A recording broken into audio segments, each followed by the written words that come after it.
Welcome to P S C mentor. നമ്മുടെ LGS exam ഒക്കെ നടന്നുകൊണ്ടിരിക്കുകയാണ്. അപ്പം ഇനി വരുന്ന എക്സാമിന് വേണ്ടി നമ്മുടെ ഇക്കണോമിക്സ് ഭാഗത്ത് നിന്ന് വളരെ പ്രധാനപ്പെട്ട കുറച്ച് കാര്യങ്ങളാണ് നമ്മൾ ഡിസ്കസ് ചെയ്യുന്നത്. അപ്പം അധികം ചോദ്യങ്ങളൊന്നും അങ്ങനെ കാണാറില്ല. എങ്കിൽ കൂടിയും വരുന്ന കുറച്ച് ഏരിയാസ് ഉണ്ട്. അപ്പം നമ്മൾ ആ ഒരു ഏരിയാസ് ആണ് നമ്മളിന്ന് ക്ലാസ്സിൽ ഡിസ്കസ് ചെയ്യാൻ പോകുന്നത്. ഓക്കെ, ഒരിക്കൽ കൂടി എല്ലാവർക്കും പി എസ് സി മെൻറ്ററിലേക്ക് സ്വാഗതം. ഓക്കെ, നമ്മൾ ആദ്യം നോക്കാൻ പോകുന്നത് വിവിധ തരം സമ്പദ് വ്യവസ്ഥകളെ കുറിച്ചാണ് നമ്മൾ ആദ്യമായിട്ട് നോക്കാൻ പോകുന്നത്. അതിൽ ആദ്യം വരുന്നത് മുതലാളിത്ത സമ്പദ് വ്യവസ്ഥയാണ്. മുതലാളിത്ത സമ്പദ് വ്യവസ്ഥയുടെ പിതാവ് എന്നറിയപ്പെടുന്ന ആരാണ്? ആഡം സ്മിത്തിനെയാണ് മുതലാളിത്ത സമ്പദ് വ്യവസ്ഥയുടെ പിതാവ് എന്നറിയപ്പെടുന്നത്. അതിൽ നമ്മൾ അതിനകത്ത് പ്രധാനമായിട്ടും പറയുന്നത് എന്താണെന്ന് വെച്ച് കഴിഞ്ഞാൽ സ്വകാര്യ വ്യക്തികളുടെ ഉടമസ്ഥതയിലും നിയന്ത്രണത്തിലും ആയിരിക്കും മുതലാളിത്ത സമ്പദ് വ്യവസ്ഥ. ഇതിന്റെ ലക്ഷ്യം എന്താണ്? ലാഭേച്ഛയാണ്. അതായത് അവർക്ക് എന്താണ്? പ്രോഫിറ്റ് ഓറിയന്റഡ് ആയിരിക്കും അവരുടെ ലക്ഷ്യം എന്ന് പറയുന്നത്. ഇനി രണ്ടാമത്തെ സമ്പദ് വ്യവസ്ഥ നമ്മൾ നോക്കാൻ പോകുന്ന ഏതാണ്? സോഷ്യലിസ്റ്റ് സമ്പദ് വ്യവസ്ഥ. സോഷ്യലിസ്റ്റിന്റെ പിതാവ് ആരാണ്? കാറൽ മാക്സ് ആണ്. അപ്പൊ കാറൽ മാക്സ് ആണ് സോഷ്യലിസ്റ്റ് സമ്പദ് വ്യവസ്ഥയുടെ പിതാവ്. അത് ഗവൺമെന്റ് ഉടമസ്ഥതയിലും നിയന്ത്രണത്തിലായിരിക്കും സോഷ്യലിസ്റ്റ്. എന്നാൽ മുതലാളിത്തം എന്ന് പറയുമ്പോൾ അത് സ്വകാര്യ വ്യക്തികളുടെ ഉടമസ്ഥതയിലും നിയന്ത്രണത്തിലുമായിരിക്കും. സോഷ്യലിസ്റ്റ് എന്ന് പറയുമ്പോൾ ഗവൺമെന്റ് ഉടമസ്ഥതയിലും നിയന്ത്രണത്തിലുമായിരിക്കും. അതിന്റെ ലക്ഷ്യം എന്താണ്? സാമൂഹ്യ ക്ഷേമമാണ് അതിന്റെ ലക്ഷ്യം എന്ന് പറയുന്നത്. നമ്മൾ മൂന്നാമത് വരുമ്പം മിശ്ര സമ്പദ് വ്യവസ്ഥയാണ്. മിശ്ര സമ്പദ് വ്യവസ്ഥ നമ്മൾ ഇംഗ്ലീഷിൽ എന്ത് പറയും? മിക്സഡ് എക്കോണമി എന്ന് പറയും. അപ്പം നമ്മുടെ ഇന്ത്യയൊക്കെ ഫോളോ ചെയ്യുന്നത് ഏതാണ്? മിശ്ര സമ്പദ് വ്യവസ്ഥയാണ്. അതിന്റെ പിതാവ് ആരാണ്? ആഡം സ്മിത്ത് ആണ്. അപ്പൊ ആഡം സ്മിത്ത് ആണ് മിശ്ര സമ്പദ് വ്യവസ്ഥയുടെ പിതാവെന്ന് അറിയപ്പെടുന്നത്. ഇവിടെ എങ്ങനെയാണ് വരുന്നത്? സ്വകാര്യ വ്യക്തികളുടെയും ഉടമസ്ഥയുടെയും, അതായത് ഗവൺമെന്റും സ്വകാര്യ വ്യക്തികളോട് ചേർന്നിട്ടാണ് ഇവിടെ വരുന്നത്. സ്വകാര്യ വ്യക്തികളുടെയും ഗവൺമെന്റിന്റെയും, കേട്ടോ, ഇവിടെ ഗവൺമെന്റും കൂടെയുണ്ട്. ഗവൺമെന്റിന്റെ ഉടമസ്ഥയുടെ നിയന്ത്രണത്തിലായിരിക്കും എന്ത് വരുന്നത്? മിശ്ര സമ്പദ് വ്യവസ്ഥ വരുന്നത്. ഇതിന്റെ ലക്ഷ്യം എന്തായിരിക്കും? സാമൂഹ്യക്ഷേമവും ലാഭേച്ഛയും. അപ്പൊ നമ്മൾ പറഞ്ഞ മുതലാളിത്ത സമ്പദ് വ്യവസ്ഥയും സോഷ്യലിസ്റ്റ് സമ്പദ് വ്യവസ്ഥയും കൂടെ ചേർന്നിട്ടുള്ളതാണ് എന്തെന്ന് പറയുന്നത്? മിശ്ര സമ്പദ് വ്യവസ്ഥ എന്ന് പറയുന്നത്. അപ്പൊ ക്ലിയർ ആയല്ലോ? അപ്പൊ മുതലാളിത്ത സമ്പദ് വ്യവസ്ഥയുടെ പിതാവ് ആരാണ്? ആഡം സ്മിത്ത് ആണ്. സോഷ്യലിസ്റ്റിന്റെ ആണെങ്കിൽ ആരാണ്? കാറൽ മാക്സ് ആണ്. മിശ്ര സമ്പദ് വ്യവസ്ഥയുടെ പിതാവ് ആരാണെന്ന് വെച്ചാൽ ആരാണ്? ആഡം സ്മിത്ത് ആണ്. ഇനി നമ്മൾ അടുത്ത പ്രധാനപ്പെട്ട ഒരു ഏരിയയാണ് ഇന്ത്യൻ സാമ്പത്തിക മേഖല. എപ്പോഴും ക്വസ്റ്റ്യൻസ് ചോദിക്കാറുള്ള ഏരിയ ആണ്. ഇതിൽ പ്രധാനമായിട്ടും ചോദിക്കുന്ന ഉദാഹരണങ്ങൾ വെച്ചിട്ടായിരിക്കും ചോദിക്കുന്നത്. അത് ഏത് മേഖലയുമായി ബന്ധപ്പെട്ടിരിക്കുന്നു, അല്ലെങ്കിൽ അത് ഏത് മേഖലയിലാണ് വരുന്നത്, ഇങ്ങനെയായിരിക്കും ക്വസ്റ്റ്യൻസ് വരാറുള്ളത്. അപ്പം നമുക്ക് നോക്കാം. പ്രധാനമായിട്ടും 3 സാമ്പത്തിക മേഖലകളാണുള്ളത്. പ്രാഥമിക മേഖല, ദ്വിതീയ മേഖല, പിന്നെ ഏതാണുള്ളത്? നമ്മുടെ സേവന മേഖല, സർവീസ് സെക്ടറാണ് നമുക്കുള്ളത്. അല്ലെങ്കിൽ നമ്മൾ തൃതീയ മേഖല എന്ന് അറിയപ്പെടും. അപ്പം നമുക്ക് ആദ്യം നോക്കാം പ്രാഥമിക മേഖല. പ്രാഥമിക മേഖല നമ്മൾ പറയുന്നത് ഏതാണ്? നമ്മുടെ കാർഷിക മേഖലയാണ് നമ്മൾ എന്ന് പറയുന്നത് പ്രാഥമിക മേഖല എന്നറിയപ്പെടുന്നത്. അതുപോലെ തന്നെ ഇതിനെ അറിയപ്പെടുന്ന എങ്ങനെ? ഇന്ത്യൻ സമ്പദ് വ്യവസ്ഥയുടെ നട്ടെൽ എന്നറിയപ്പെടുന്നു. ഇന്ത്യൻ സമ്പദ് വ്യവസ്ഥയുടെ നട്ടെൽ എന്നറിയപ്പെടുന്ന ഏതിനെയാണ്? പ്രാഥമിക മേഖലയാണ്. അതുപോലെ തന്നെ ഇന്ത്യൻ സാമ്പത്തിക മേഖലയുടെ അടിത്തറ എന്ന് ചോദിക്കുന്നതും ഏതാണ്? പ്രാഥമിക മേഖലയാണ്.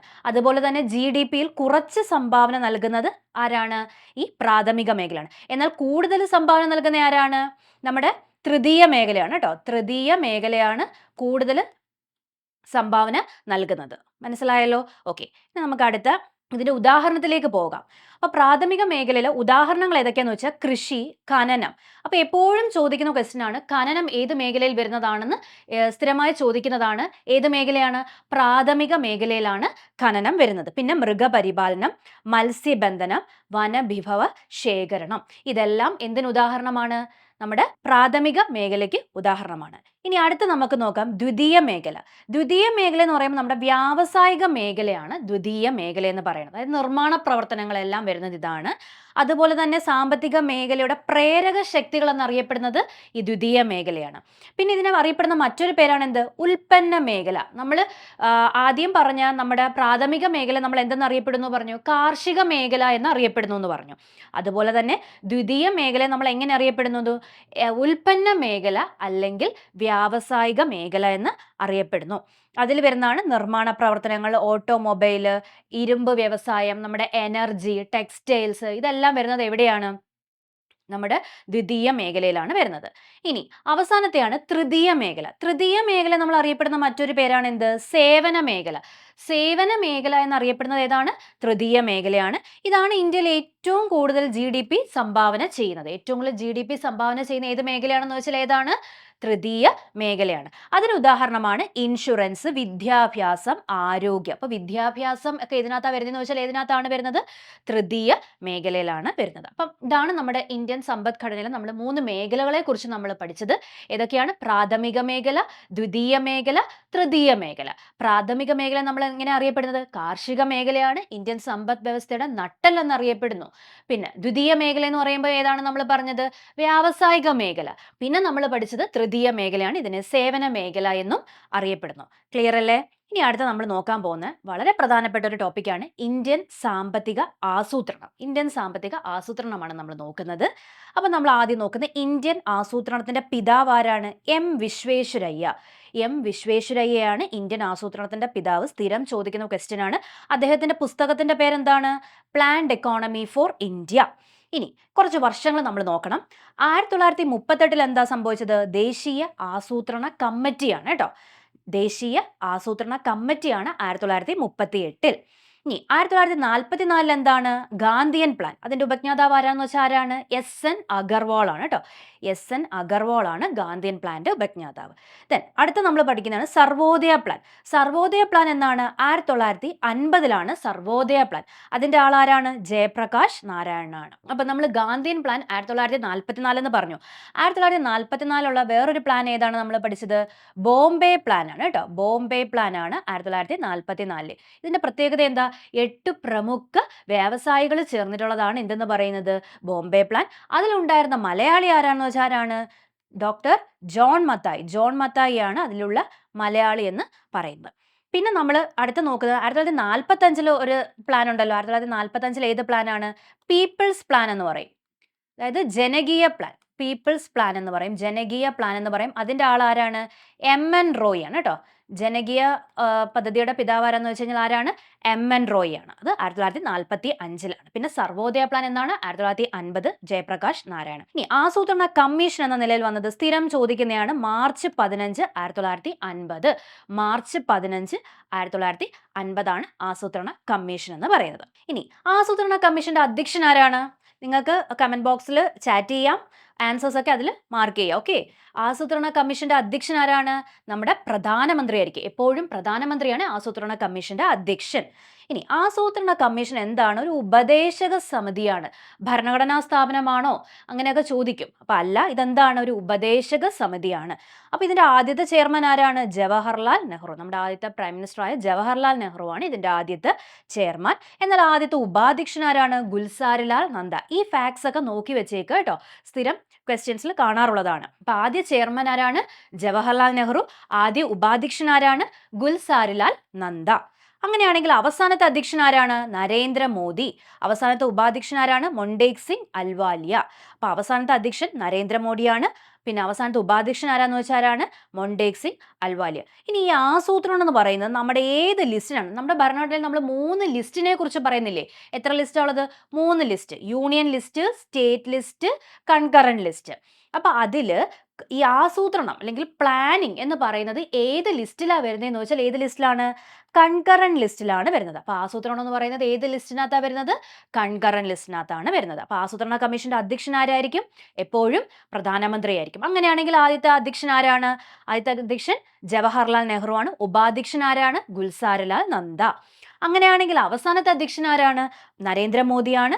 അവസാനത്തെ ഉപാധ്യക്ഷൻ ആരാന്ന് വെച്ച് കഴിഞ്ഞാൽ ആരാണ്?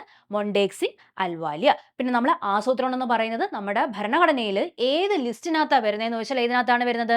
കൺകറന്റ് ലിസ്റ്റിനകത്താണ് വരുന്നത്. ഇത്രയും ക്ലിയർ അല്ലേ? ഓക്കെ. ഇനി നമുക്ക് ദേശീയ ആസൂത്രണ കമ്മിറ്റിയെ കുറിച്ച് നോക്കാം. അപ്പം ഇത് 1938 നിലവിൽ വന്നത്. ദേശീയ ആസൂത്രണ കമ്മിറ്റി എന്നാണ് നിലവിൽ വന്നത്? 1938. ഇനി ഇത് ജവഹർലാൽ നെഹ്റുവിന്റെ നേതൃത്വത്തിലാണ് വന്നത്.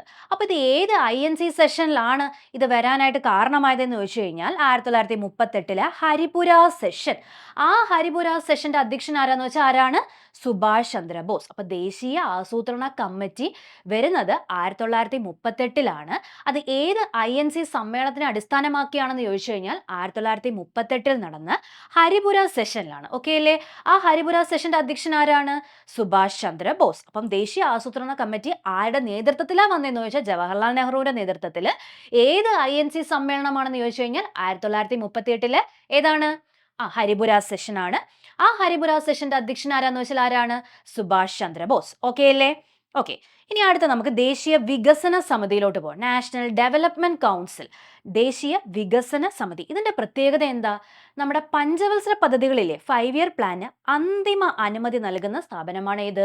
ദേശീയ വികസന സമിതി എന്ന് പറയുന്നത്. ഇതിന്റെ അധ്യക്ഷൻ പ്രധാനമന്ത്രിയാണ്. ഇതും ഒരു ഉപദേശക സമിതിയാണ്. അപ്പം ദേശീയ വികസന സമിതി എന്ന് പറയുന്നത് ഏതാണ്? ഒരു ഉപദേശക സമിതിയാണ്. എന്നാ ദേശീയ വികസന സമിതി വന്നത്? 1952 ഓഗസ്റ്റ് 6-നാണ്. അപ്പൊ ദേശീയ ആസൂത്രണ കമ്മിറ്റി വന്നത് എന്നാണ്? 1938-ലാണ് ദേശീയ ആസൂത്രണ കമ്മിറ്റി വന്നത്. ദേശീയ വികസന സമിതി രൂപം കൊണ്ടത് എന്നാണ്? 1952 ഓഗസ്റ്റ് 6-നാണ്. പിന്നെ നേരത്തെ നമ്മൾ പഠിച്ചു ആസൂത്രണ കമ്മീഷൻ എന്നാ വന്നത്? മാർച്ച് 15, 1950. തിരിഞ്ഞു പോവല്ലോ.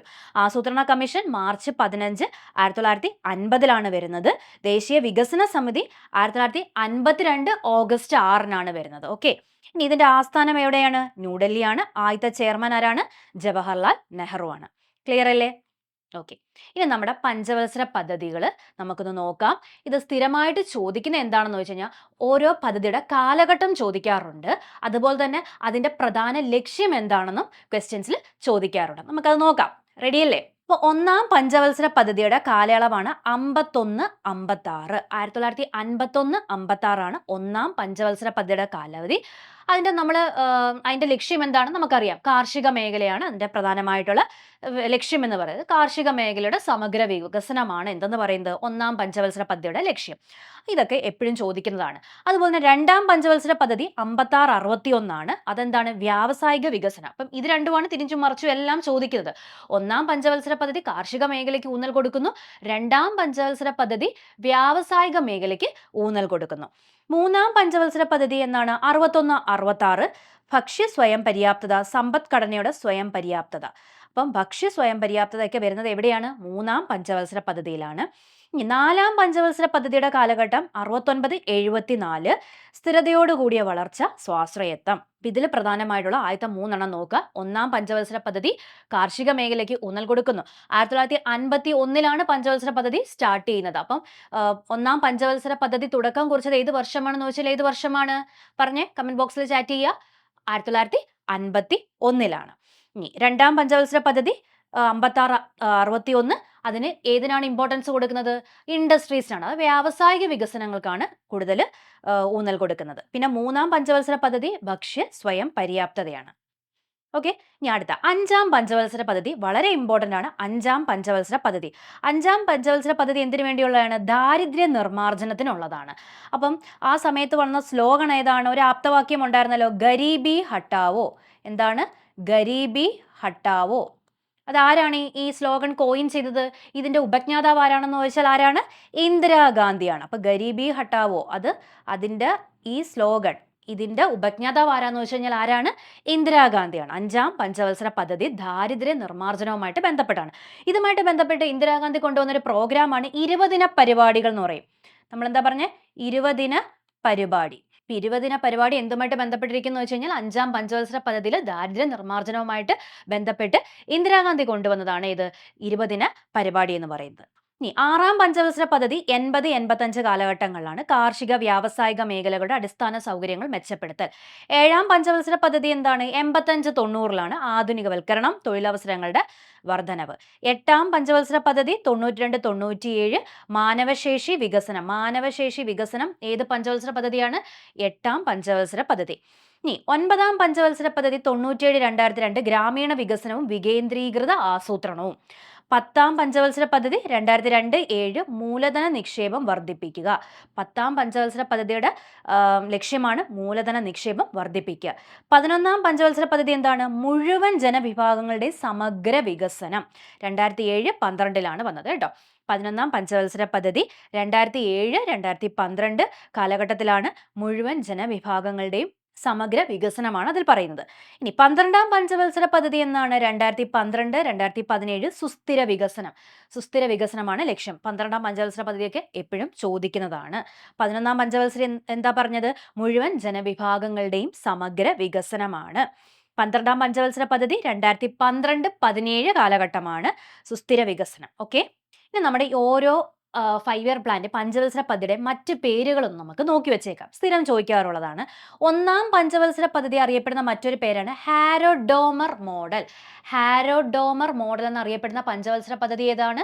ഒന്നാം പഞ്ചവത്സര പദ്ധതി. ഇതെല്ലാം പ്രീവിയസ് ഇയർ ആയിട്ട് ചോദിച്ചത് മാത്രമാണ് നമ്മൾ എടുത്തിട്ടിരിക്കുന്നത്. വളരെ പ്രധാനപ്പെട്ടത് മാത്രമാണ് ഇതിൽ കൊടുത്തിരിക്കുന്നത്. അപ്പോൾ ഇത് മാത്രം നിങ്ങൾ നോക്കുക. രണ്ടാം പഞ്ചവത്സര പദ്ധതി അറിയപ്പെടുന്നത് എങ്ങനെയാണ്? മഹലനോബിസ് മോഡൽ. മഹലനോബിസ് മോഡൽ എന്നറിയപ്പെടുന്നത് രണ്ടാം പഞ്ചവത്സര പദ്ധതിയാണ്. തിരിഞ്ഞു പോലും ഒന്നാം പഞ്ചവത്സര പദ്ധതി അറിയപ്പെടുന്ന പേരാണ് ഹാരോഡോമർ മോഡൽ. അങ്ങനെയാണെങ്കിൽ രണ്ടാം പഞ്ചവത്സര പദ്ധതി നമ്മൾ അറിയപ്പെടുന്നത് എങ്ങനെയാണ്? മഹലനോബിസ് മോഡൽ. മൂന്നാം പഞ്ചവത്സര പദ്ധതിയാണ് ഗാഡ്ഗിൽ യോജന എന്നറിയപ്പെടുന്നത്. ഗാഡ്ഗിൽ യോജന എന്നറിയപ്പെടുന്നത് മൂന്നാം പഞ്ചവത്സര പദ്ധതി. പിന്നെ നമ്മൾ നേരത്തെ ഡിസ്കസ് ചെയ്തതാണ് അഞ്ചാം പഞ്ചവത്സര പദ്ധതി ഗരീബി ഹട്ടാവോ എന്ന് പറഞ്ഞ ആ ഒരു ആപ്തവാക്യം കൊണ്ടുവന്നതാണ് അഞ്ചാം പഞ്ചവത്സര പദ്ധതി. ആപ്തവാക്യം എന്താണ്? ഗരീബി ഹട്ടാവോ, ദാരിദ്ര്യ നിർമ്മാർജ്ജനമാണ് അതിൽ പറയുന്നത്. കൊണ്ടുവന്നത് ആരാണ്? അല്ലെങ്കിൽ ഈ ഒരു ആപ്തവാക്യം രൂപീകരിച്ചത് ആരാന്ന് വെച്ചാൽ ആരാണ്? യെസ്, ഇന്ദിരാഗാന്ധിയാണ്. ഇനി അടുത്ത എട്ടാം പഞ്ചവത്സര പദ്ധതി എന്താണ്? റാവു മൻമോഹൻ മോഡലാണ്. അപ്പൊ എട്ടാം പഞ്ചവത്സര പദ്ധതി എന്നറിയപ്പെടുന്നത് റാവു മൻമോഹൻ മോഡലാണ്. പത്താം പഞ്ചവത്സര പദ്ധതി കേരള മോഡൽ. കേരള മോഡൽ എന്നറിയപ്പെടുന്ന പഞ്ചവത്സര പദ്ധതി ഏതാണ്? പത്താം പഞ്ചവത്സര പദ്ധതിയാണ്. അപ്പൊ ഇത്രയും കാര്യങ്ങൾ മാത്രം നിങ്ങൾ നോക്കി വെക്കുക. ഓരോ പഞ്ചവത്സര പദ്ധതിയുടെ അറിയപ്പെടുന്ന മോഡൽ അല്ലെങ്കിൽ ആ പേര് ഏതാണെന്ന് നോക്കി വെക്കുക. ഒന്നാം പഞ്ചവത്സര പദ്ധതിയാണ് ഹാരോഡോമർ മോഡൽ. രണ്ടാം പഞ്ചവത്സര പദ്ധതിയാണ് മഹലനോബിസ് മോഡൽ. ഇത് രണ്ടുമാണ് എപ്പോഴും തിരിച്ചു മറിച്ചു വെക്കുക ചോദിക്കുന്നത്. അഞ്ചാം പഞ്ചവത്സര പദ്ധതിയിലാണ് ഗരീബി ഹട്ടാവോ, 20 ദിന പരിപാടികൾ, ഇന്ദിരാഗാന്ധിയുടെ 20 ദിന പരിപാടികളൊക്കെ കൊണ്ടുവരുന്നത് അതിനകത്താണ്. പിന്നെ എട്ടാം പഞ്ചവത്സര പദ്ധതിയാണ് റാവു മൻമോഹൻ മോഡൽ. പത്താം പഞ്ചവത്സര പദ്ധതിയാണ് ഇത് കേരള മോഡൽ എന്ന് അറിയപ്പെടുന്നത്. ഇനി നമ്മൾ നോക്കുന്നത് ഇന്ത്യൻ ആസൂത്രണത്തിന്റെ പിതാവ് എന്നറിയപ്പെടുന്ന ആരെയാണ്? എം വിശ്വേശ്വരയ്യ. തിരിഞ്ഞു പോവലും ഇത് രണ്ടും എപ്പോഴും ചോദിക്കുന്ന ഒരു ഏരിയ ആണ്. ഇന്ത്യൻ ആസൂത്രണത്തിന്റെ പിതാവ് ആരെന്ന് ചോദിച്ചു കഴിഞ്ഞാൽ ആരാണ്? എം വിശ്വേശ്വരയ്യയും. ഇന്ത്യൻ ആസൂത്രണത്തിന്റെ ശില്പി ആരാന്ന് ചോദിച്ചാൽ P C Mahalanobis. P C Mahalanobis ആണ് ഇന്ത്യൻ ആസൂത്രണത്തിന്റെ ശില്പി എന്ന് അറിയപ്പെടുന്നത്. ഓക്കെ അല്ലേ? ഇന്ത്യൻ ആസൂത്രണത്തിന്റെ പിതാവ് ആരാന്ന് ചോദിച്ചു കഴിഞ്ഞാൽ എം വിശ്വേശ്വരയ്യയും. ഇന്ത്യൻ ആസൂത്രണത്തിന്റെ ശില്പി ആരാന്ന് ചോദിച്ചാൽ ആരാണ്? പി സി മഹലനോബിസ് ആണ്. ഇനി തെറ്റിക്കല്ലേ അത്. അപ്പം ഇന്ത്യൻ ആസൂത്രണത്തിന്റെ പിതാവ് എം വിശ്വേശ്വരയ്യയും ശില്പി ആരാണ്? P C Mahalanobis. ഓക്കെ, അപ്പം നമ്മൾ ആസൂത്രണവുമായിട്ട് ബന്ധപ്പെട്ട ആ ഒരു ഫസ്റ്റ് സ്റ്റേജ് കഴിഞ്ഞു. ഇനി നമ്മൾ നോക്കാൻ പോകുന്നത് നീതി ആയോഗാണ്.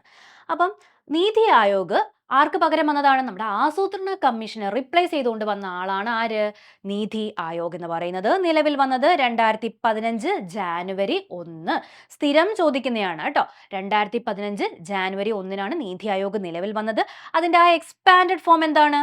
National institution for transforming India. അപ്പൊ national institution for transforming India എന്ന് അറിയപ്പെടുന്നു. ദേശീയ സംസ്ഥാന തലത്തിൽ പ്രവർത്തിക്കുന്ന ഒരു ചിന്താ സംഭരണിയാണ് ആര്? നീതി ആയോഗ്. പിന്നെ സഹകരണ ഫെഡറലിസം മെച്ചപ്പെടുത്തുന്നു. ഇതാണ് അതിന്റെ പ്രധാനപ്പെട്ട ലക്ഷ്യം എന്ന് പറഞ്ഞത്. അതായത് കോപ്പറേറ്റീവ് ഫെഡറലിസം, സഹകരണ ഫെഡറലിസം മെച്ചപ്പെടുത്തുന്നു. അതുപോലെ തന്നെ സമൂഹത്തിലെ എല്ലാ മേഖലകളെയും അതെന്ത് ചെയ്യുന്നു? ഏകോപിപ്പിച്ച് പ്രവർത്തിക്കുന്നു. അപ്പൊ നീതി ആയോഗ് നിലവിൽ വന്നത് എന്നാണ്? 2015 ജാനുവരി 1. സഹകരണ ഫെഡറലിസം എന്ത് ചെയ്യുന്നു? മെച്ചപ്പെടുത്തുന്നു. ചെയർമാൻ എപ്പോഴും ആരായിരിക്കും? പ്രധാനമന്ത്രിയാണ്. അങ്ങനെയാണെങ്കിൽ ആദ്യത്തെ ചെയർമാൻ ആരാണ്? 2015 നിലവിൽ വന്നത്. ആ സമയം നമ്മുടെ പ്രധാനമന്ത്രി ആരായിരുന്നു? നരേന്ദ്രമോദിജി ആയിരുന്നു. അപ്പം ആദ്യത്തെ ചെയർമാൻ ആരാണ്? നരേന്ദ്രമോദി. അപ്പൊ ഇപ്പോഴത്തെ ചെയർമാൻ ആരാ? ഇപ്പോഴത്തെ പ്രധാനമന്ത്രിയും ആര് തന്നെയാണ്? നരേന്ദ്രമോദി. അപ്പൊ ഇപ്പോഴത്തെ ചെയർമാനും ആരാണ്? നരേന്ദ്രമോദി. ആദ്യത്തെ വൈസ് ചെയർമാൻ ആരാണ്? അരവിന്ദ് പനഗാരിയ. ആദ്യത്തെ വൈസ് ചെയർമാൻ അരവിന്ദ് പനഗാരിയമാണ്. ഇപ്പോൾ ആരാണ്? സുമൻ ബെറിയാണ്. ഇപ്പോഴത്തെ നീതി ആയോഗ് വൈസ് ചെയർമാൻ ആരാന്ന് വെച്ചാൽ സുമൻ ബെറി. മറക്കലും ഇതൊക്കെ ചോദിക്കും. ഇപ്പോഴത്തെ വൈസ് ചെയർമാൻ ആരാണ്? സുമൻ ബെറിയാണ്. എന്നാൽ ആദ്യത്തെ സിഇഒ ആരാണ്? സിന്ധുശ്രീ കുള്ളർ. സിന്ധുശ്രീ കുള്ളറാണ് ആദ്യത്തെ സിഇഒ. എന്നാൽ ഇപ്പോഴത്തെ സിഇഒ ആരാണ്? BVR സുബ്രഹ്മണ്യം. ഓക്കെ അല്ലേ? അപ്പം ആദ്യത്തെ വൈസ് ചെയർമാൻ ആരാന്ന് വെച്ചാൽ അരവിന്ദ് പനഗാരിയാണ്. ഇപ്പോഴത്തെ വൈസ് ചെയർമാൻ ആരാന്ന് വെച്ചാൽ സുമൻ ബെറിയാണ്. ആദ്യത്തെ സിഇഒ ആരാന്ന് വെച്ച് കഴിഞ്ഞാൽ ആരാണ്? സിന്ധുശ്രീ കുള്ളറും. ഇപ്പോഴത്തെ സിഇഒ ആരാന്ന് വെച്ചാൽ ആരാണ്? BVR സുബ്രഹ്മണ്യം. ഓക്കെ അല്ലേ? ഇനി നമ്മൾ അടുത്ത ഭാഗം നോക്കുന്നത് GST. അപ്പം നമ്മൾ എക്സാം ഓറിയന്റഡ് ആയിട്ട് നമ്മൾ ജസ്റ്റ് നമ്മളെല്ലാം ഒന്ന് നോക്കി പോവുകയാണ്. ഡീറ്റെയിൽ ആയിട്ടല്ല നമ്മൾ പോകുന്നത്. എക്സാമിന് വേണ്ടിയുള്ളത് മാത്രമാണ് നമ്മൾ പിക്ക് ചെയ്ത് നോക്കുന്നത്. ഓക്കെ അല്ലേ? ഓക്കെ, നെക്സ്റ്റ് നമ്മൾ GSTയിലോട്ട് പോകുന്നു. GST ഒരു പരോക്ഷ നികുതിയാണ് കേട്ടോ. GST എന്ന് പറയുന്നത് ഒരു പരോക്ഷ നികുതിയാണ്. അതെന്നാ വന്നത്? നിലവിൽ വന്നത് ജൂലൈ 1, 2017. സ്ഥിരം ചോദ്യമാണ്. PSCയുടെ സ്ഥിരം ചോദ്യമാണ്. GST നിലവിൽ വന്നത് ജൂലൈ 1, 2017. ആസ്ഥാനം ന്യൂഡൽഹി. ചെയർമാൻ ആരായിരിക്കും? ധനകാര്യ മന്ത്രിയായിരിക്കും. മറക്കല്ലും, പ്രധാനമന്ത്രിയൊന്നും അല്ല. ചെയർമാൻ ആരാണ്? ധനകാര്യമന്ത്രി. നമ്മൾ ഇത്രയും നേരം പഠിച്ചത് ചെയർമാൻ പ്രധാനമന്ത്രിയാണെന്നും പറഞ്ഞാൽ പഠിച്ചത്. GSTയുടെ ചെയർമാൻ ആരാന്ന് വെച്ചാൽ ആരാണ്? ധനകാര്യ മന്ത്രിയാണ്. എന്നാൽ ഇപ്പോഴത്തെ ചെയർമാൻ ആരാന്ന് വെച്ചാൽ ആരാണ്? ഇപ്പോഴത്തെ ധനകാര്യമന്ത്രിയായ നിർമ്മല സീതാരാമനാണ്. ഓക്കെ അല്ലേ? ഇനി അടുത്ത ഈ പ്രധാനപ്പെട്ട കാര്യം, ഏത് ഭരണഘടനാ ഭേദഗതി പ്രകാരമാണ് ഇത് വന്നത്? 101 ഭരണഘടനാ ഭേദഗതി. 101 ഭരണഘടനാ ഭേദഗതി 2016. 2016 101 ഭരണഘടനാ ഭേദഗതി പ്രകാരമാണ് GST നടപ്പിലാക്കിയത്. ഇനി ബിൽ നമ്പർ എത്രയാണ്? 122. Bill number 122. രാജ്യത്ത് ഏകീകൃത നികുതി സമ്പ്രദായം ഉണ്ടാക്കുക എന്നതാണ് ഈ നികുതി നടപ്പാക്കുന്നതിന് പിന്നിലെ പ്രധാന ലക്ഷ്യം. ലോകത്ത് ആദ്യമായിട്ട് വന്നത് ഫ്രാൻസിൽ, ഇന്ത്യയിൽ ആദ്യമായിട്ട് നടപ്പിലാക്കിയത് എവിടെയാണ്? ആസാമിലാണ്. അപ്പോൾ ലോകത്ത് ആദ്യമായിട്ട് ഫ്രാൻസ്, ഇന്ത്യയിൽ ആദ്യം ആസാമിലാണ്. അപ്പോൾ ഇവിടെ നമ്മൾ നോക്കേണ്ട കാര്യം നിലവിൽ വന്നത്. എന്നാ നിലവിൽ വന്നത്? 2017 ജൂലൈ 1 നിലവിൽ വന്നു. ഭരണഘടനാ ഭേദഗതി എത്രയാണ്? 101 ഭരണഘടനാ ഭേദഗതി. ബിൽ നമ്പർ എത്രയാണ്? 122. നമ്മൾ ആ ഭരണഘടനാ ഭേദഗതി പഠിക്കുമ്പോൾ ഇങ്ങനെ പഠിക്കണം. 2016 101 ഭരണഘടനാ ഭേദഗതി എന്ന് പറഞ്ഞ് പഠിക്കുക. ആ വർഷവും കൂടെ നോട്ട് ചെയ്ത് വെക്കുക. ഓക്കെ അല്ലേ? അപ്പോൾ ലോകത്ത് ആദ്യമായിട്ട് ഫ്രാൻസും, ഇന്ത്യയിൽ ആദ്യം ആസാം. ഇനി ഇന്ത്യയിലെ GSTയുടെ പിതാവ് ആരാണ്? AB വാജ്പേയി. ഇന്ത്യയിലെ GSTയുടെ പിതാവ് ആരാണ്? AB വാജ്പേയി ആണ്. GST കൗൺസിലിന്റെ ആദ്യ ചെയർമാൻ ആരാണ്? അരുൺ ജെയ്റ്റ്ലിയാണ്. എന്നാൽ ഇപ്പോഴത്തെ ചെയർമാൻ ആരാണെന്ന് വെച്ചാൽ ആരാണ്? നിർമ്മല സീതാരാമൻ. ആദ്യ ചെയർമാൻ അരുൺ ജെയ്റ്റ്ലിയാണ്. ആപ്തവാക്യം എന്താണ്? ഒരു രാജ്യം, ഒരു നികുതി, ഒരു കമ്പോളം. എന്താണ്? ഒരു രാജ്യം, ഒരു നികുതി, ഒരു കമ്പോളം. ഇനി നമ്മൾ അതിൻ്റെ ആ റേറ്റ് നോക്കണം. സ്ലാബ് റേറ്റ് നോക്കണം. 0%, 5%, 12%, 18%, 28%. ഏറ്റവും കൂടുതൽ വരുന്ന സ്ലാബ് ഏതാണ്? 28%. ഓക്കെ, അപ്പം 0, 5, 12, 18, 28. ഏറ്റവും കൂടുതൽ വരുന്നത് 28%. GST കൗൺസിലുമായിട്ട് ബന്ധപ്പെട്ട ഭരണഘടനയിലെ ആർട്ടിക്കിൾ ഏതാണെന്ന് വെച്ചാൽ അനുച്ഛേദം ഏതാണ്? 279A. അപ്പം 279A ആണ് എന്തിനെ കുറിച്ച് പറയുന്നത്? GST കൗൺസിലിനെ കുറിച്ച് പറയുന്നത്. GSTയിൽ ലയിക്കപ്പെട്ട നികുതികൾ, അതാണ് നമ്മൾ ഇനി നോക്കുന്നത്. ഏതൊക്കെയാണ് നോക്കാം നമുക്ക്. കേന്ദ്ര എക്സൈസ് നികുതികൾ, സേവന നികുതി, കേന്ദ്ര വിൽപ്പന നികുതി, സെസ്സുകൾ, പ്രവേശന നികുതി, ആഡംബര നികുതി, ഒക്ട്രോയ്, വിനോദ നികുതി, പരസ്യം, ലോട്ടറി, വാതുവയ്പ്, ചൂതുകളി എന്നിവയുടെ മേലുള്ള നികുതി. അപ്പൊ ഇതൊന്ന് ജസ്റ്റ് ഒന്ന് നോക്കി വെച്ചേക്കുക. GST ലയിക്കപ്പെട്ട നികുതികൾ ഏതൊക്കെയാണെന്നൊന്ന് നോക്കി വെച്ചേക്കുക. അതിൽ ഒറ്റപ്പെട്ട് കിടക്കുന്നത് ഏതാണ് നിങ്ങൾ പറഞ്ഞ ക്വസ്റ്റ്യൻ ഒക്കെ നമുക്ക് വരാൻ പ്രതീക്ഷിക്കാം. ഓക്കെ, ദെൻ അടുത്തൊരു ടോപ്പിക്കാണ് ഇന്ത്യൻ രൂപ. നമുക്ക് അത് നോക്കാം. ഇന്ത്യൻ രൂപയുടെ ആ ചിഹ്നം ഉണ്ടല്ലോ, ഈ ഒരു ചിഹ്നം, ഈ രൂപകൽപ്പന ചെയ്ത ആരാണ്? ഡി ഉദയകുമാർ. എൻഷിലൂടെ നോക്കിക്കോണം. ഡി ഉദയകുമാർ ആണ്. ചിഹ്നം ഇന്ത്യ ഗവൺമെന്റ് അംഗീകരിച്ചത് എന്നാണ്? 2010 ജൂലൈ 15. ഒരു പ്രീവിയസ് ഇയർ ക്വസ്റ്റ്യൻ ആണ്. ഇന്ത്യ ഗവൺമെന്റ് അംഗീകരിച്ചത് എന്നാന്ന് വെച്ച് കഴിഞ്ഞാൽ എന്നാണ്? 2010 ജൂലൈ 15 ആണ്. ഇനി അടുത്ത രൂപ ചിഹ്നത്തോടു കൂടിയ കറൻസി നോട്ടുകൾ പുറത്തിറക്കിയ വർഷം എന്ന് വെച്ചാൽ ഈ ചിഹ്നത്തോടു കൂടി കറൻസി നോട്ടുകൾ പുറത്തിറക്കിയ വർഷം എന്താണെന്ന് വെച്ചാൽ 2012. എന്നാൽ ഇന്ത്യ ഗവൺമെന്റ് അംഗീകരിച്ചത്, അതാണ് കൂടുതൽ തവണയും ചോദിച്ചിട്ടുള്ളത്. ഇന്ത്യ ഗവൺമെന്റ് അംഗീകരിച്ച വർഷം ഏതെന്ന് വെച്ചാൽ 2010 ജൂലൈ 15. ഇനി ഒരു രൂപ നോട്ടിൽ ഒപ്പ് രേഖപ്പെടുത്തുന്നത് ആരാണ്? ധനകാര്യമന്ത്രിയാണ്. ബാക്കിയുള്ളതിനകത്തെല്ലാം ആരാണ്? RBI ഗവർണറാണ്. അപ്പം ഒരു രൂപ നോട്ടിൽ ഒപ്പ് രേഖപ്പെടുത്തുന്നത് ആരാണ്? ധനകാര്യമന്ത്രിയും മറ്റുള്ളവയിൽ ആരാണ്? RBI ഗവർണറുമാണ്. ഓക്കെ, ഇനി നമ്മൾ ഓരോ രൂപയ്ക്കകത്തുള്ളത് ആ നോട്ടിനകത്തുള്ള ചിത്രം ഏതാണ്, അതിന്റെ കളർ ഏതാണെന്നും കൂടി ഒന്ന് നോക്കി വെക്കാം. ഒരു രൂപ സാഗർ സമ്രാട്ട്, അതിന്റെ കളർ പിങ്ക് ഗ്രീൻ ആണ്. 10 രൂപയിൽ ഏതാണ്? കൊണാർക്ക് സൂര്യക്ഷേത്രമാണ് കേട്ടോ. കൊണാർക്ക് സൂര്യക്ഷേത്രം, കൊണാർക്ക് സൺ ടെമ്പിൾ ആണ് 10 രൂപയിൽ. അത് കളർ ഏതാണ്? ചോക്ലേറ്റ് ബ്രൗൺ ആണ്. ഇനി 20 രൂപയുടെ അതിനകത്താണെങ്കിലോ എല്ലോറ കേവ്സ്, ഗ്രീനിഷ് യെല്ലോ കളറാണ് അതിനകത്തുള്ളത്. 50 രൂപയുടെയോ ഹംപി. 50 രൂപയ്ക്കകത്തുള്ളത് ഏതാണ്? ഹംപിയാണ്. ചോദിച്ചിട്ടുള്ളതാണ്. 50 രൂപയ്ക്കകത്ത് ഹംപിയാണ്. അതിന്റെ കളർ ഫ്ലൂറസെന്റ് ബ്ലൂ ആണ്. ഇനി 100 രൂപയ്ക്കകത്തോ റാണി കി വാവ്. റാണി കി വാവ് എവിടെയാണ്? ഗുജറാത്തിലാണ് കേട്ടോ. റാണി കി വാവ് ആണ് കാണിക്കുന്നത്. അതിന്റെ കളർ ലാവൻഡർ കളർ. ഇനി 200 രൂപയ്ക്കകത്ത് എന്താണ്? സാഞ്ചി സ്തൂപമാണ്. 200 രൂപയിൽ സാഞ്ചി സ്തൂപമാണ്. കളർ ബ്രൈറ്റ് യെല്ലോ ആണ്. 500 രൂപയിലോ റെഡ് ഫോർട്ട് ആണ്. അതിന്റെ കളർ സ്റ്റോൺ ഗ്രേ കളറാണ്. ദെൻ 2000 രൂപയിൽ മംഗൾയാൻ, കളർ മജന്ത. അപ്പൊ ഈ 100 രൂപയിൽ എന്താണ്? റാണി കി വാവ്, കളർ ഏതാന്ന് വെച്ചാൽ ഏതാണ്? ലാവൻഡർ കളറാണ്. 2000 രൂപയിലോ മംഗൾയാൻ ആണ്. കളർ ഏതെന്ന് വെച്ചാൽ മജന്തയാണ്. ഓക്കെ അല്ലേ? അപ്പൊ 10 രൂപയിൽ കൊണാർക്ക് സൂര്യക്ഷേത്രമാണ്. 50 രൂപയിൽ ഏതാണ്? ഹംപിയാണ്. 100 രൂപയിൽ റാണി കി വാവാണ്. പിന്നെ 200 രൂപയിൽ സാഞ്ചി സ്തൂപം. 500 രൂപയിൽ ഏതാണ്? റെഡ് ഫോർട്ട് ആണ്. 2000 രൂപയിൽ മംഗൾയാൻ. ഓക്കെ അല്ലേ? ഇനി നമുക്ക് ഒരു അടുത്ത മേഖലയിലോട്ട് പോവാം. ഇന്ത്യയിലെ പ്രധാന ഇരുമ്പുരുക്ക് ശാലകൾ. ഇപ്പൊ നമ്മൾ ഇത് പഠിക്കുമ്പോൾ ഇത് പഠിച്ചു കഴിഞ്ഞാൽ നമുക്ക് ഉറപ്പായിട്ടും ഒരു ചോദ്യം ഉണ്ടാവും. നമ്മൾ ക്വസ്റ്റ്യൻ പേപ്പർ എടുത്ത് അനലൈസ് ചെയ്യുമ്പോൾ നമുക്ക് മനസ്സിലാകും ഈ പറയുന്ന മേഖലയിൽ നിന്ന് ഒരുപാട് ചോദ്യങ്ങൾ ചോദിച്ചിട്ടുണ്ട്. ഒരെണ്ണം തന്നെ റിപ്പീറ്റഡ് ആയിട്ട് അതേ ഇരുമ്പ് ഉരുക്ക് ശാല തന്നെ റിപ്പീറ്റ് ചെയ്ത് ചോദിച്ചിട്ടുണ്ട്. അപ്പൊ നമുക്ക് നോക്കാം, പ്രധാനപ്പെട്ട 4 നമുക്ക് നോക്കാം. ഭിലായ്. ഭിലായ് എന്നാ വന്നത്? 1959. എവിടെയാണ് സ്ഥിതി ചെയ്യുന്നത്? ഛത്തീസ്ഗഡിലാണ് സ്ഥിതി ചെയ്യുന്നത്. ഏത് രാജ്യത്തിന്റെ സഹായത്തോടു കൂടിയാണ് ഭിലായ് സ്റ്റീൽ പ്ലാന്റ് വന്നതെന്ന് വെച്ചാൽ റഷ്യ അല്ലെങ്കിൽ USSR. USSR എന്ന് പറഞ്ഞാലും റഷ്യ എന്ന് പറഞ്ഞാലും സെയിം തന്നെയാണ്. അപ്പം ഭിലായ് 1959 ഏത് സംസ്ഥാനത്താണ്? ഛത്തീസ്ഗഡിലാണ്. ഏത് രാജ്യത്തിന്റെ സഹായത്തോടു കൂടിയാണെന്ന് ചോദിച്ചു കഴിഞ്ഞാൽ ആരാണ്? റഷ്യയുടെ സഹായത്തോടു കൂടിയാണ്. ഇനി നമുക്ക് അടുത്ത റൂർക്കേല നോക്കാം. റൂർക്കേലയും 1959 ആണ്. ഒഡീഷയാണ് സംസ്ഥാനം. ഏത് രാജ്യത്തിന്റെ സഹായത്തോടു കൂടി? ജർമ്മനി. അപ്പൊ റൂർക്കേല ജർമ്മനി. റൂർക്കേല ആരുടെ സഹായത്തോടു കൂടിയാണ്? ജർമ്മനി. ഇനി ദുർഗാപൂർ. ദുർഗാപൂർ 1962 ദുർഗാപൂർ വന്നത്. എവിടെയാണ് ദുർഗാപൂർ? വെസ്റ്റ് ബംഗാളിലാണ്. ആരുടെ സഹായത്തോടു കൂടിയാണ്? ബ്രിട്ടന്റെ സഹായത്തോടു കൂടിയാണ്, അല്ലെങ്കിൽ UK സഹായത്തോടു കൂടിയാണ് ദുർഗാപൂർ വന്നിരിക്കുന്നത്. ഇനി അടുത്തതാണ് ബൊക്കാരോ. ബൊക്കാരോ 1964 ബൊക്കാരോ. സംസ്ഥാനം ഏതാണ്? ജാർഖണ്ഡ്. ആരുടെ സഹായത്തോടു കൂടിയാണ്? റഷ്യയുടെ സഹായത്തോടു കൂടിയാണ്. അപ്പം ഈ ഭിലായ് ബൊക്കാരോ രണ്ടും ബി വെച്ച് സ്റ്റാർട്ട് ചെയ്യുന്നില്ലേ?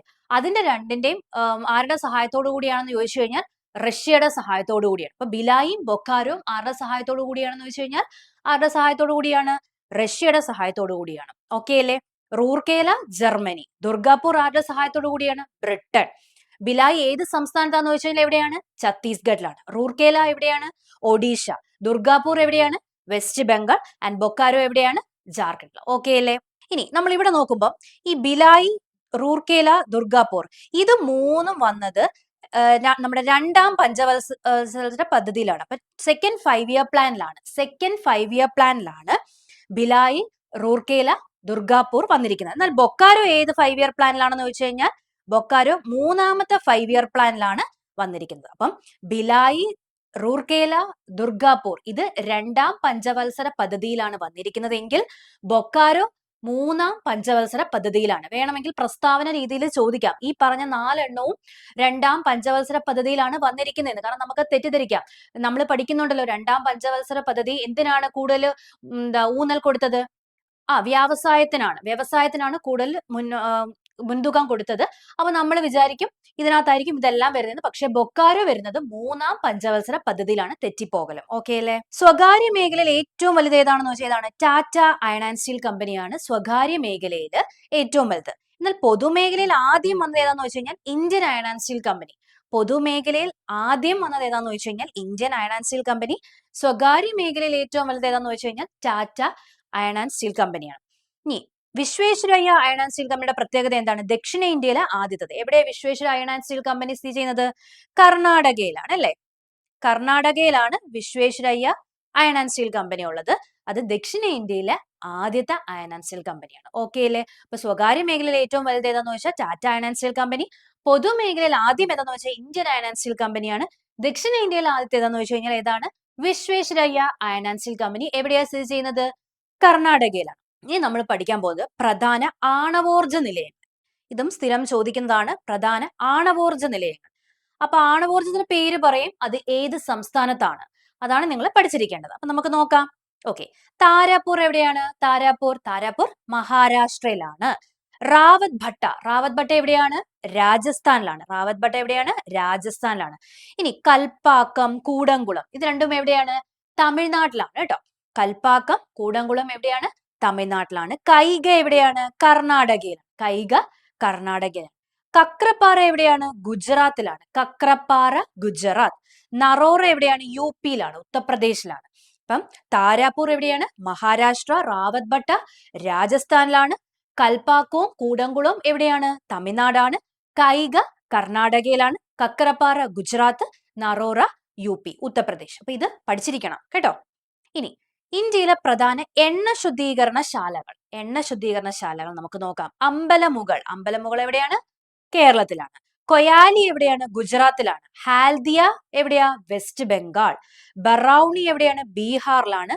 നുമാലിഗർ എവിടെയാണ്? ആസാമിലാണ്. ഇതെല്ലാം എന്താണ്? എണ്ണ ശുദ്ധീകരണ ശാലകളാണ്. ഏതൊക്കെയാണ്? അമ്പലമുകൾ, കൊയാലി, ഹാൽദിയ, ബറൗണി, നുമാലിഗർ. ഇതെല്ലാം എന്താണ്? എണ്ണ ശുദ്ധീകരണ ശാലകളാണ്. അമ്പലമുകൾ എവിടെയാണ്? കേരളം. കൊയാലി ഗുജറാത്ത്. ഹാൽദിയ വെസ്റ്റ് ബംഗാൾ. ബറൗണി ബീഹാർ. നുമാലിഗർ ആസാം. ഇനി ഇന്ത്യയിലെ ഏറ്റവും വലിയ എണ്ണ ശുദ്ധീകരണശാല എവിടെയാണ്? ഇന്ത്യയിലെ ഏറ്റവും വലിയ എണ്ണ ശുദ്ധീകരണശാല ജാംനഗർ ഗുജറാത്ത് ആണ് കേട്ടോ. ഇന്ത്യയിലെ ഏറ്റവും വലിയ എണ്ണ ശുദ്ധീകരണശാല ഏതാണ്? ജാംനഗർ ഗുജറാത്തിലാണ്. ഓക്കെ അല്ലേ? ഇതാണ് പ്രധാനപ്പെട്ട എണ്ണ ശുദ്ധീകരണശാലകൾ. ഇനി നമുക്ക് കൽക്കരി നോക്കാം. കൽക്കരി നോക്കുമ്പോൾ നമ്മൾ ഇന്ത്യയിൽ ഏറ്റവും കൂടുതൽ കാണപ്പെടുന്നത് കൽക്കരിയാണ് ബിറ്റുമിൻ. ബിറ്റുമിൻ ആണ് ഇന്ത്യയിൽ ഏറ്റവും കൂടുതൽ കാണപ്പെടുന്ന കൽക്കരി. ഏതാന്ന് വെച്ചാൽ ഏതാണ്? ബിറ്റുമിൻ ആണ്. ഇനി ഇന്ത്യയിലെ ഏറ്റവും വലിയ കൽക്കരി പാടം, ഇത് സ്ഥിരം ചോദിക്കുന്നതാണ്. ഇന്ത്യയിലെ ഏറ്റവും വലിയ കൽക്കരി പാടം ഏതാണ്? ജാരിയ. ജാരിയ എവിടെയാണ്? ജാർഖണ്ഡിലാണ്. അപ്പൊ ജാരിയ എവിടെയാണ്? ജാർഖണ്ഡിലാണ്. ഇന്ത്യയിലെ ഏറ്റവും പഴക്കം ചെന്ന കൽക്കരിഖനി എവിടെയാണ്? റാണിഗഞ്ച് ആണ്. റാണിഗഞ്ച് എവിടെയാണ്? വെസ്റ്റ് ബംഗാളിലാണ്. അപ്പം ഏറ്റവും വലുതും ഏറ്റവും പഴക്കം ചെന്നതും തമ്മിൽ തിരിഞ്ഞു പോകല്. ഏറ്റവും വലിയ കൽക്കരിപ്പാടം എവിടെയാന്ന് വെച്ചാൽ ഏതാണ്? ജാരിയ, ജാർഖണ്ഡും. ഇന്ത്യയിലെ ഏറ്റവും പഴക്കം ചെന്ന കൽക്കരിപ്പാടം എവിടെയാന്ന് വെച്ച് കഴിഞ്ഞാൽ ഏതാണ്? റാണിഗഞ്ച്, വെസ്റ്റ് ബംഗാളാണ്. ഇനി ലിഗ്നൈറ്റ് നിക്ഷേപം കാണപ്പെടുന്നത് എവിടെയാണ്? നെയ്വേലിയിലാണ്. ലിഗ്നൈറ്റ് നിക്ഷേപം കാണപ്പെടുന്നത് എവിടെയാണ്? നെയ്വേലി. നെയ്വേലി എവിടെയാണ്? തമിഴ്നാട്ടിലാണ്. ഓക്കെ അല്ലേ? അപ്പൊ ഇന്ത്യയിൽ ഏറ്റവും കൂടുതൽ കാണപ്പെടുന്ന കൽക്കരി ഏതാന്ന് വെച്ച് കഴിഞ്ഞാൽ ബിറ്റുമിൻ ആണ്. ഏറ്റവും പഴക്കം ചെന്ന കൽക്കരിഖനി ഏതാന്ന് വെച്ചാൽ റാണിഗഞ്ച്, വെസ്റ്റ് ബംഗാൾ ആണ്. ഏറ്റവും വലുത് ഏതാന്ന് വെച്ചാൽ ഏതാണ്? ജാരിയ, ജാർഖണ്ഡ് ആണ്. ഇനി നമുക്ക് MS സ്വാമിനാഥനെ കുറിച്ചൊന്ന് നോക്കാം. Doctor MS Swaminathan. അദ്ദേഹം ജനിച്ചത് 1925 ഓഗസ്റ്റ് 7 കുംഭകോണത്താണ് ജനിച്ചത്. അദ്ദേഹത്തിന് അറിയപ്പെടുന്ന എങ്ങനെയാണ്? ഇന്ത്യൻ ഹരിത വിപ്ലവത്തിന്റെ പിതാവ്. ഹരിത വിപ്ലവത്തിന്റെ പിതാവ് എന്ന് വെച്ചാൽ ആരാണ്? നോർമൻ ബോർലാങ് ആണ് കേട്ടോ. നോർമൻ ബോർലാങ് ആണ് ഹരിത വിപ്ലവത്തിന്റെ പിതാവ് എന്ന് പറയുന്നത്. എന്നാൽ ഇന്ത്യൻ ഹരിത വിപ്ലവത്തിന്റെ പിതാവ് ആരാണെന്ന് ചോദിച്ചു കഴിഞ്ഞാൽ ആരാണ്? Doctor MS Swaminathan. അത് തിരിഞ്ഞു പോവല്ലേ? അപ്പം ഹരിത വിപ്ലവത്തിന്റെ പിതാവ് ആരാന്ന് ചോദിച്ചു കഴിഞ്ഞാൽ നോർമൻ ബോർലോങ്ങും, ഇന്ത്യൻ ഹരിത വിപ്ലവത്തിന്റെ പിതാവ് ആരാന്ന് ചോദിച്ചു കഴിഞ്ഞാൽ ആരാണ്? Doctor MS Swaminathan. ഈ MS സ്വാമിനാഥൻ റിസർച്ച് ഫൗണ്ടേഷൻ എവിടെയാണ് സ്ഥിതി ചെയ്യുന്നത്? ചെന്നൈയിലാണ് കേട്ടോ. MS സ്വാമിനാഥൻ റിസർച്ച് ഫൗണ്ടേഷൻ എവിടെയാണെന്ന് വെച്ച് കഴിഞ്ഞാൽ ചെന്നൈയിലാണ്. ഇനി ഇദ്ദേഹത്തിന് കിട്ടിയ അവാർഡാണ് മക്സസെ അവാർഡ്. എന്നാ ഇദ്ദേഹത്തിന് മക്സസെ അവാർഡ് കിട്ടിയത്? 1971 സ്വാമിനാഥന് മക്സസെ അവാർഡ് കിട്ടിയത്. അതുപോലെ തന്നെ ആദ്യത്തെ ലോക ഭക്ഷ്യ പുരസ്കാരം ലഭിച്ചതും ഇദ്ദേഹത്തിന് 1987 കേട്ടോ. ഇനി അദ്ദേഹത്തിന്റെ മരണമാണ് എന്ന് 2023 സെപ്റ്റംബർ 28 അദ്ദേഹം മരണപ്പെട്ടു. അപ്പം ഇത് പഠിക്കണം. 2023 സെപ്റ്റംബർ 28 ഡോക്ടർ MS സ്വാമിനാഥൻ അന്തരിച്ച വർഷവും മാസവും തീയതിയാണ് നമ്മൾ പറഞ്ഞത്. 2023 സെപ്റ്റംബർ 28 ചോദിക്കാൻ സാധ്യതയുള്ള ഒരു ക്വസ്റ്റ്യൻ ആണ്. അപ്പൊ ഇന്ത്യൻ ഹരിത വിപ്ലവത്തിന്റെ പിതാവ് MS സ്വാമിനാഥൻ. ഹരിത വിപ്ലവത്തിന്റെ പിതാവ് എന്ന് ചോദിച്ചാൽ ആരാണ്? നോർമൻ ബോർലാങ് ആണ്. പിന്നെ അതുപോലെ തന്നെ research foundation, MS Swaminathan research foundation എവിടെയാണെന്ന് വെച്ച് കഴിഞ്ഞാൽ ചെന്നൈയിലാണ്. അദ്ദേഹത്തിന് മക്സസെ അവാർഡ് കിട്ടിയത് എന്നാണ്? 1971 ആദ്യ ലോക ഭക്ഷ്യ പുരസ്കാരം ലഭിച്ച വർഷമാണ് 1987. ഓക്കെ അല്ലേ? മരണപ്പെട്ട വർഷം എന്നാണ്? 2023 സെപ്റ്റംബർ 28. ഇനി നമുക്ക് നമ്മുടെ കറണ്ട് അഫയേഴ്സ് റിലേറ്റഡ് ആയിട്ട് എക്കണോമിക്സ് കിട്ടിയ നോബൽ പ്രൈസും കൂടെ നമുക്ക് നോക്കാം. 2023 കിട്ടിയത് ആർക്കാണ്? ക്ലോഡിയ ഗോൾഡിനാണ്. ക്ലോഡിയ ഗോൾഡിനാണ് 2023 നോബൽ പ്രൈസ് കിട്ടിയത്. അപ്പൊ നമ്മൾ നോബൽ പ്രൈസ് പഠിക്കുമ്പോൾ കറണ്ട് ഇയറും നോക്കണം, ജസ്റ്റ് പാസ്റ്റ് ഇയറും കൂടെ ഒന്ന് നോക്കി വെച്ചേക്കുക. അപ്പം ക്ലോഡിയ ഗോൾഡിനാണ് എക്കണോമിക്സിൽ നോബൽ പ്രൈസ് കിട്ടിയത് 2023. എന്തിനാണ് കിട്ടിയത്? സ്ത്രീകളുടെ തൊഴിൽ വിപണി ഫലങ്ങളെ കുറിച്ചുള്ള പഠനവും വിലയിരുത്തലിനും വേണ്ടിയാണ് ക്ലോഡിയയ്ക്ക് കിട്ടിയത്. ഇനി 2024 ഇപ്പൊ റീസെന്റ് ആർക്കൊക്കെയാണ്? James Simon Daron. ഞാൻ ഫുൾ നെയിം ഇട്ടിട്ടില്ല, നിങ്ങൾക്ക് പഠിക്കാനുള്ള എളുപ്പത്തിന് ഫസ്റ്റ് നെയിം മാത്രമേ ഇട്ടിട്ടുള്ളൂ. James Simon Darren. ഇവര് 3 പേർക്കുമാണ് 2024 എക്കണോമിക്സിനുള്ള നോബൽ പ്രൈസ് കിട്ടിയത്. എന്തിനു വേണ്ടി കിട്ടിയത്? സാമൂഹിക സ്ഥാപനങ്ങളുടെ രൂപപ്പെടലും അഭിവൃദ്ധിയും സംബന്ധിച്ച പഠനങ്ങൾക്ക് വേണ്ടിയാണ് ഇവർക്ക് കിട്ടിയത്. ക്ലിയർ ആയോ പറഞ്ഞത്? അപ്പൊ നമ്മൾ ഇന്ത്യയുടെ സമ്പദ്ഘടന നോക്കി, മേഖലകൾ നോക്കി, പിന്നെ നമ്മൾ ആസൂത്രണ കമ്മീഷൻ നോക്കി, പഞ്ചവത്സര പദ്ധതി നോക്കി, പിന്നെ നമ്മുടെ കൽക്കരി, എണ്ണപ്പാടങ്ങള്, പിന്നെ എണ്ണ ശുദ്ധീകരണശാലകൾ, പിന്നെ ആണവോർജ നിലയങ്ങള്, അങ്ങനെ നമ്മൾ കുറേ കാര്യങ്ങൾ നോക്കി. പിന്നെ നമ്മുടെ സ്റ്റീൽ പ്ലാന്റ്, ആ പ്രധാനപ്പെട്ട 4 സ്റ്റീൽ പ്ലാന്റ് മറക്കല്ലും, പിന്നെ നമ്മൾ റീസെന്റ് ആയിട്ട് നമ്മുടെ നോബൽ പ്രൈസിന്റെ കാര്യവും നോക്കി. അപ്പം ഈ ഒരു മേഖലയാണ് എപ്പോഴും ചോദിക്കാറുള്ളത്. അപ്പൊ നമുക്ക് ഇതിന്റെ പ്രീവിയസ് ഒരു ക്വസ്റ്റ്യൻ ഒന്ന് നോക്കിയാലോ? സെറ്റ് അല്ലേ? ഇത്രയൊക്കെ ഓക്കെ അല്ലേ? നിങ്ങൾക്ക് എന്തെങ്കിലും ഡൗട്ടോ വല്ല കാര്യങ്ങളുണ്ടെങ്കിൽ നിങ്ങൾ കമന്റ് ബോക്സിൽ ഇട്ടാൽ മതി. നമ്മൾ അതിന് റിപ്ലൈ തരുന്നതായിരിക്കും. ഓക്കെ, നമുക്ക് ആ ക്വസ്റ്റ്യൻസ് നോക്കാം. ദാരിദ്ര്യ നിർമ്മാർജ്ജനം ലക്ഷ്യമാക്കി 1975 ഇന്ദിരാഗാന്ധി ആരംഭിച്ച പരിപാടിയാണ് ഏത് എന്ന് പറഞ്ഞേ? ദാരിദ്ര്യ നിർമ്മാർജ്ജനം ലക്ഷ്യമാക്കി 1975 ഇന്ദിരാഗാന്ധി ആരംഭിച്ച പരിപാടിയാണ് ഏത്? ഓപ്ഷൻ ഡി, 20 പരിപാടി. നമ്മൾ പഠിച്ചില്ലേ, 5ാം പഞ്ചവത്സര പദ്ധതിയിലാണ് നമ്മുടെ ഇന്ദിരാഗാന്ധി ഗരീബി ഹട്ടാവോ എന്ന് പറഞ്ഞ സ്ലോഗൻ കൊണ്ടുവരുന്നത്. അതിൽ നമ്മൾ ദാരിദ്ര്യ നിർമ്മാർജ്ജനമായിട്ട് ബന്ധപ്പെട്ടതാണ്. അതിനകത്ത് വരുന്ന പരിപാടിയാണ് ഇത് 20 പരിപാടി എന്ന് പറയുന്നത്. ഇത് 20 പോയിന്റ് പ്രോഗ്രാം എന്ന് നമ്മൾ പറയുന്നത്. ഓക്കെ അല്ലേ? നെക്സ്റ്റ്, പ്രാഥമിക മേഖലയിൽ ഉൾപ്പെടാത്തത് ഏത്? നിങ്ങൾ ക്വസ്റ്റ്യൻ വായിക്കുമ്പോൾ ശ്രദ്ധിച്ച് വായിക്കുക. ഇതിൽ ശരിയായിട്ടുള്ളത് ഏത്, ശരിയല്ലാത്തത് ഏത്, തെറ്റേത് എന്ന് പറയുമ്പോൾ നിങ്ങൾ അതൊന്ന് മാർക്ക് ചെയ്തിടുക. അതിൽ വേണം നിങ്ങളുടെ ശ്രദ്ധ കൂടുതൽ കൊടുക്കാനായിട്ട്.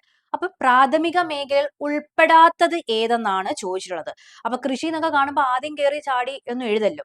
കൃഷി, മത്സ്യബന്ധനം, വ്യവസായം, ഖനനം. ഇതിനകത്ത് ഏതാ വരാത്തത്?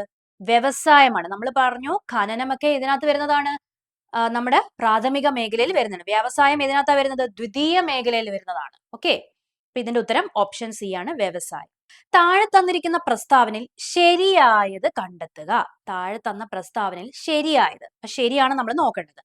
സ്വതന്ത്ര ഇന്ത്യയിൽ ആദ്യമായി വ്യാവസായിക നയം രൂപീകരിച്ചത് 1948 കേട്ടോ. ഇത് ശരിയായിട്ടുള്ള ഒരു സ്റ്റേറ്റ്മെന്റ് ആണ്. നമ്മുടെ സ്വതന്ത്ര ഇന്ത്യയിൽ ആദ്യമായിട്ട് വ്യാവസായിക നയം രൂപീകരിച്ചത് 1948 ഓക്കെ. ഇനി ഇന്ത്യൻ ആസൂത്രണത്തിന്റെ പിതാവ് ജവഹർലാൽ നെഹ്റു ആണോ? നമ്മൾ പഠിച്ചായിരുന്നു ഇന്ത്യൻ ആസൂത്രണത്തിന്റെ പിതാവ് ആരാണ്? എം വിശ്വേശ്വരയ്യയാണ് ഇന്ത്യൻ ആസൂത്രണത്തിന്റെ പിതാവ് എന്ന് പറയുന്നത്. ജവഹർലാൽ നെഹ്റു അല്ല. പഞ്ചവത്സര പദ്ധതിയുടെ പിതാവാണ് ആര്? ജവഹർലാൽ നെഹ്റു. ഓക്കെ, അപ്പൊ രണ്ടാമത്തെ സ്റ്റേറ്റ്മെന്റ് തെറ്റല്ലേ? അപ്പൊ രണ്ടാമത്തെ സ്റ്റേറ്റ്മെന്റ് തെറ്റാവുമ്പം ഓപ്ഷൻ എ പോയി, ഓപ്ഷൻ സി പോയി. ഇനി നമുക്ക് ബിയും ഡിയും ആണുള്ളത്. അപ്പൊ ഇതിന് നമ്മൾ മനസ്സിലായി നാലാമത്തെ ഓപ്ഷൻ എന്തായാലും, നാലാമത്തെ സ്റ്റേറ്റ്മെന്റ് എന്തായാലും ശരിയാണെന്ന് മനസ്സിലായി ഇല്ലേ? ബാക്കി ബിക്കകത്തും ഡിക്കകത്തും ആരുണ്ട്? 4 ഉണ്ടല്ലോ. അപ്പൊ 4 എന്തായാലും ശരിയാണ്. നമുക്കറിയാം എം.എൻ. റോയ് ആവിഷ്കരിച്ച പദ്ധതിയാണ് ജനകീയ പദ്ധതി. നമ്മൾ പഠിച്ചതാണ്. ജനകീയ പദ്ധതി ആരുടെയാണ്? എം.എൻ. റോയുടെയാണ്. അങ്ങനെയാണെങ്കിൽ സർവോദയ പ്ലാൻ ആരുടെയായിരുന്നു? ഒന്ന് പറഞ്ഞേ, സർവോദയ പ്ലാൻ ആരുടെയാണ്? ജയപ്രകാശ് നാരായണന്റെയാണ്. ഓക്കെ, നമുക്ക് ക്വസ്റ്റ്യനിലേക്ക് വരാം. ഇനി ആസൂത്രണ കമ്മീഷൻ 1950 ഓഗസ്റ്റ് 15 നിലവിൽ വന്നു. ഓഗസ്റ്റ് 15 ആണോ? അല്ല, മാർച്ച് ആണ് അല്ലെ? അപ്പൊ മൂന്നാമത്തെ സ്റ്റേറ്റ്മെന്റ് തെറ്റാണ്. അപ്പൊ നമ്മുടെ ഉത്തരം ഏതാണ്? ഓപ്ഷൻ ഡി ആണ്. സ്റ്റേറ്റ്മെന്റ് 1ഉം 4ഉം, അതായത് പ്രസ്താവന 1ഉം പ്രസ്താവന 4ഉമാണ് ശരിയായിട്ടുള്ളത്. ഓക്കെ അല്ലേ? ക്ലിയർ അല്ലേ? മനസ്സിലായില്ലേ? തിരിഞ്ഞു പോലെ ഇന്ത്യൻ ആസൂത്രണത്തിന്റെ പിതാവ് ആരാണ്? എം വിശ്വേശ്വരയ്യ. ശില്പി ആരാന്ന് വെച്ചാൽ PC മഹലനോബിസ് ആണ്. ഓക്കെ, ഇനി ഏത് സംവിധാനത്തിന് പകരമായാണ് 2015 ജാനുവരി 1 നീതി ആയോഗ് നിലവിൽ വന്നത്? ആർക്ക് പകരമായിട്ടാണ് നീതി ആയോഗ് വന്നത്? ആസൂത്രണ commission, securities and exchange board of India, ചെറുകിട വ്യവസായ വികസന കമ്മീഷൻ, ധനകാര്യ കമ്മീഷൻ. ഏതാണ്? ആസൂത്രണ കമ്മീഷൻ. ധനകാര്യ കമ്മീഷൻ എന്ന് എഴുതി വെക്കലും ആസൂത്രണ കമ്മീഷൻ ആണ്. ഓക്കെ, ഇനി റൂർക്കേല ഉരുക്ക് നിർമ്മാണശാല ആരംഭിച്ചത് ഏത് രാജ്യത്തിന്റെ സഹകരണത്തോടു കൂടിയാണ്? റൂർക്കേല, ജർമ്മനി. റൂർക്കേല ആരുടെ സഹായത്തോടു കൂടിയാണ്? ജർമ്മനി. ദുർഗാപൂർ ആരുടെ സഹായത്തോടു കൂടിയായിരുന്നു? ബ്രിട്ടൻ. ബിലായും ബൊക്കാരവും ആരുടെ സഹായത്തോടു കൂടിയാണ്? റഷ്യ. ഇത് 2-3 തവണ ഞാൻ ക്വസ്റ്റ്യൻ പേപ്പറിൽ ഇങ്ങനെ കണ്ടിട്ടുണ്ട്. ഇതേ ക്വസ്റ്റ്യൻ തന്നെ റിപ്പീറ്റ് ചെയ്ത് ചോദിക്കുന്നുണ്ട്. ഏത് രാജ്യത്തിന്റെ സഹായത്തോടു കൂടിയാണ് എന്നുള്ളത് ഇങ്ങനെ നിരന്തരം വന്നുകൊണ്ടിരിക്കുന്ന ചോദ്യമാണ്. അതുകൊണ്ട് ഇത് നിങ്ങൾ നോക്കാതെ പോവല്ലോ. ഓക്കെ, ഇനി തൃതീയ മേഖല എന്ന് അറിയപ്പെടുന്ന മറ്റൊരു പേര്, തൃതീയ മേഖലയുടെ മറ്റൊരു പേര് എന്താണ്? സേവന മേഖല അല്ലെ? ഏറ്റവും കൂടുതൽ GDP-യിൽ കോൺട്രിബ്യൂട്ട് ചെയ്യുന്നത് ഇവരല്ലേ? അപ്പൊ സേവന മേഖലയാണ് തൃതീയ മേഖലയുടെ മറ്റൊരു പേരെന്ന് പറയുന്നത്. ഓക്കെ അല്ലേ? താഴെ പറയുന്നവയിൽ നീതി ആയോഗിനെ സംബന്ധിച്ച് തെറ്റായ പ്രസ്താവന ഏതെന്നാണ് ചോദിച്ചിരിക്കുന്നത്. അത് ശരി കാണുമ്പോൾ ഉടനെ ശരിയിൽ മാർക്ക് ചെയ്യലും, തെറ്റായ പ്രസ്താവന ഏതെന്നാണ് ചോദിച്ചിരിക്കുന്നത്. നോക്ക്, നീതി ആയോഗ് 2015 ജാനുവരി 1 രൂപീകരിക്കപ്പെട്ടു. ശരിയല്ലേ? ശരിയായിട്ടുള്ള സ്റ്റേറ്റ്മെന്റ് ആണ്.